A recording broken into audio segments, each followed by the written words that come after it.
Tagalog English Translation. May malapit bang bangko dito?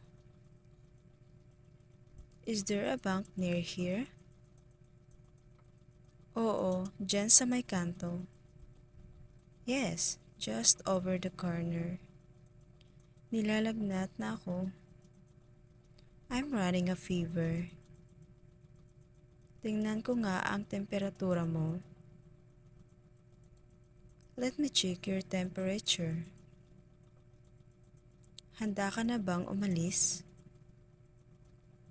Are you ready to go? Saglit lang, nawawala ang susi ko. Hold on, my keys are missing. Mga magkano kaya ang budget mo?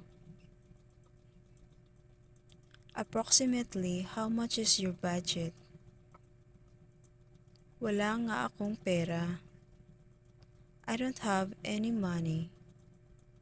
Saan ba masakit? Where does it hurt? Sobrang sakit ng likod ko. My back hurts so bad.